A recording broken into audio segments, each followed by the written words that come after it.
त्या मंत्रिमंडळाचे प्रमुख मुख्यमंत्री माननीय मुख्यमंत्री आपल्या सहकाऱ्यांचा परिचय सभागृहाला करून देत असतात। मला असं वाटतं की ही पहिली वेळ असेल की ज्यांच्यावरती ढीगभर पुरावे असल्याचे पुरावे घेऊन आरोप केले, अनेकांवरती बरेचसे गंभीर आरोप केले गेले, त्यांच्यावरती ईडी इन्कम टॅक्सच्या धाडी पडल्या, त्यांचा सगळ्यांचा माननीय मुख्यमंत्र्यांना त्यांचे सन्माननीय सहकारी म्हणून राज्याचे मंत्री या नात्याने ओळख करून द्यावी लागली, परिचय करून द्यायला लागला। हे कोणतं सरकार आहे, कसं सरकार आहे, आणि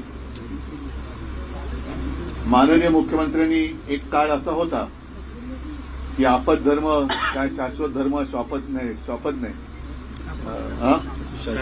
शाश्वत धर्म असं काही झालं तरी आम्ही हे करणार नाही ते करणार नाही, त्यांच्या मांडीला त्यांना बसावं लागतं। हा कोणता धर्म आहे हे तेच जास्त चांगल्या पद्धतीने सांगू शकतील।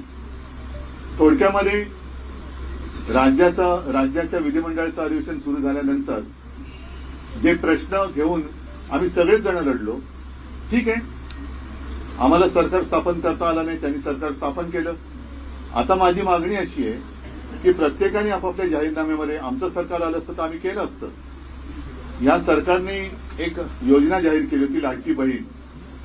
आता लाडक्या बहिणीपेक्षा लाडके आमदार ज्यांना मंत्रिपद मिळालेत आणि नावडते आमदार अशीच चर्चा जास्त सुरू झालेली आहे। त्या लाडक्या बहीण योजनेचे पहिल्या 5 महिन्याचे मला असं वाटतं पैसे हे माता भगिनींच्या खात्यामध्ये जमा झाले, जवळपास 7,500 रुपये हे जमा झाले।